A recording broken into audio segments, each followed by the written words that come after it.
वाल्मिक कराडला शाही वागणूक, बीड जिल्हा कारागृहाचा पडदाफाश। गेल्या 2-3 दिवसापासून एकच चर्चा आहे आणि ती म्हणजे वाल्मिक कराड यांची गँग सक्रिय झाल्याची। परंतु विषय हा आहे की वाल्मिक कराडची गँग सक्रिय झाली कशी आणि नेमकी त्यांना मारहाण कुणाला केली आणि जी काय व्हायरल व्हिडिओज किंवा इलेक्ट्रिक मीडिया याच्यावर जे गाजत आहे ते नेमकं प्रकरण काय आहे। मी ॲडव्होकेट बापूसाहेब जाधव मुंबई 24 तास या चॅनलमध्ये आपले सहर्ष स्वागत करीत आहे।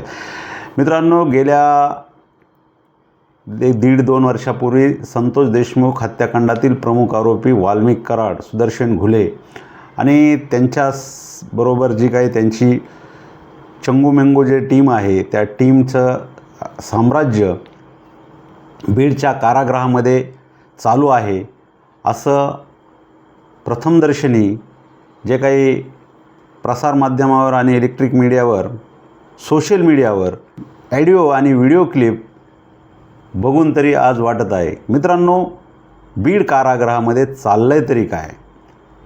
या राज्यामध्ये गृहमंत्री देवेंद्र फडणवीस साहेब आणि त्यांच्या अधिपत्याखाली चाललेलं गृह खातं आपण समजू शकतो की या ठिकाणी कारागृहामध्ये वाल्मिक कराड आणि त्यांचे सुदर्शन घुले आणि त्यांच्याबरोबर जे काही चंगूमेंगू टीम आहे त्यांनी एका मुस्लिम कार्यकर्त्याला मारहाण केली आणि त्या मारहाण केल्याच्या नंतर त्या मुस्लिम कार्यकर्त्यांनी पत्रकारांना किंवा दादा खिंडकर यांना फोन करून असं सांगितलं की मला मारहाण झाली आहे आणि जरांगे पाटील यांना गोळ्या घालू असं वाल्मिक कराड यांची गँग म्हणत आहे। परंतु मित्रांनो, या लोकांना माहीत नसन की संघर्षयोद्धा मनोजदादा जरांगे पाटील यांच्याकडं वाकड्या नजरेने जरी पाहिलं तरी महाराष्ट्रामध्ये काय होऊ शकतं आणि काय नाही। मित्रांनो, 5 कोटी लोकांनी त्यांना राजा मानलेलं आहे आणि राजाला जर काही खरोजवी आली किंवा कुठला कटही शिजू लागला तर मराठा समाज आणि जे काही त्यांना 18 पगड जात प्रेम करणारे जे लोक आहेत ते नक्कीच त्यांचं काय होऊ शकतं ते त्यांना कदाचित माहीत नसावं, म्हणून बालिश बहु बायकात बडबडला याप्रमाणे वाल्मिक कराड आणि त्यांची चंगूपेंगू गँग हे असं वक्तव्य करत आहेत।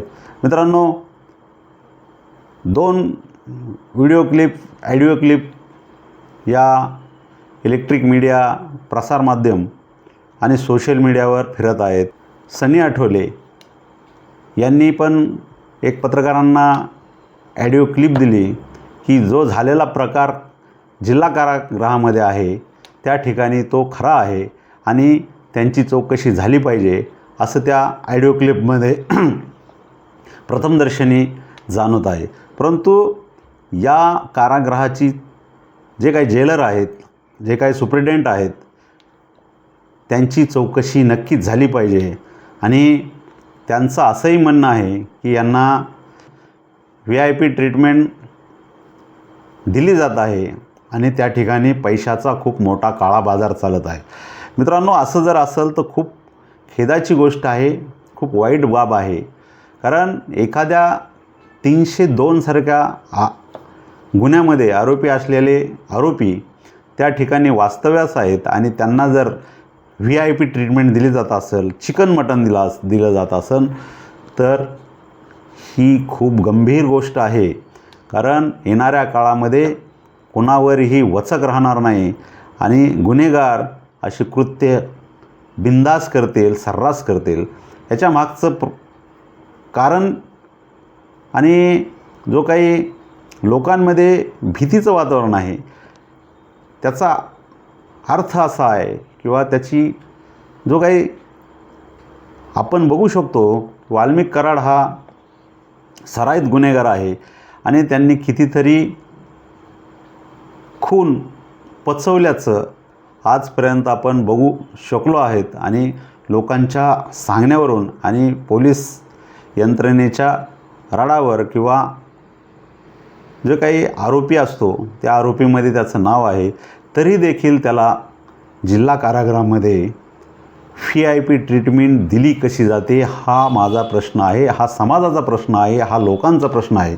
कारण एखाद्या 302 मधला गुन्हेगार त्या ठिकाणी त्याला TV मिळते, EC मिळतो आणि एवढंच नाही तर मधल्या जे काही सुट्टी असते आणि सुट्टीच्या नंतर जो काही मधला काळ असतो त्या काळामध्ये त्या ठिकाणी त्यांना चिकन मटण दिलं जातं. आरोपींना ज्या तिथल्या बंदिस्त कैदी आहेत त्यांना मारहाण केली जाते आणि त्यांनी जर कुणाला सांगितलं तर त्याचे जॉब पण बदलले जातात. कारण काल व्हिडिओ क्लिप झाल्याच्या नंतर प्रसारमाध्यमावर त्या ठिकाणी त्या ऑडिओ क्लिपमध्ये असंही सांगितलं गेलं की ज्या तो मुस्लिम कार्यकर्ता होता त्याला मधल्या सुट्टीमध्ये जेलर चक्रे आणि जे काही त्यांचे वरिष्ठ अधिकारी असतील त्यांनी बाजूला घेऊन त्याचे स्टेटमेंट घेतलं आणि स्टेटमेंट घेतल्याच्या नंतर तेच पत्र बाहेर येऊन ते प्रसारमाध्यमावर प्रसिद्ध केलं. ही खूप चिंतेची गोष्ट आहे मित्रांनो. कारण असं जर होत असेल तर कायदा सुव्यवस्थेचा प्रश्न निर्माण होतो. न्याय मागायचा कोणाकडे, हाच प्रश्न आहे मित्रांनो. संतोष देशमुख हत्याकांडाला आज जवळपास 1.5-2 वर्ष होत आले असून आज पण संतोष देशमुख यांना न्याय मिळालेला नाही.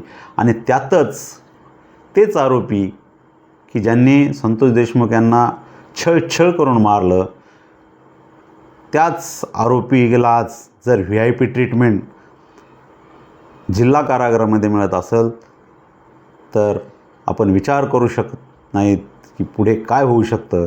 आणि हे पैशाच्या जोरावर मस्ती जर करत असतील तर यांच्या नक्कीच नांग्या ठेचल्या पाहिजेत.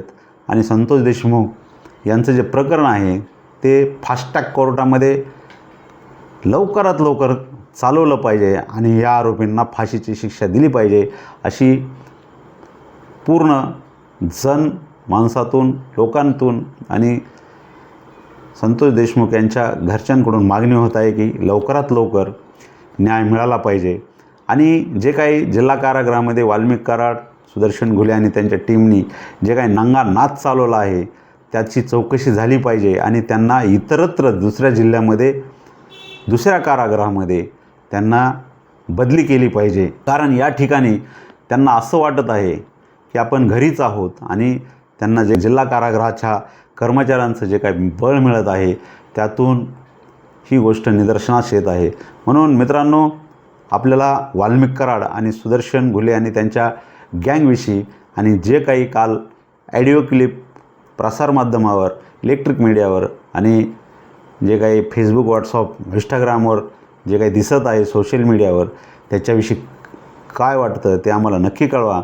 आणि आमच्या असेच वेगवेगळे व्हिडिओ पाहण्यासाठी आमच्या चॅनलला आत्ताच लाईक करा, शेअर करा, कमेंट करा आणि सबस्क्राईब करायला विसरू नका. जय हिंद, जय महाराष्ट्र, जय शिवराय.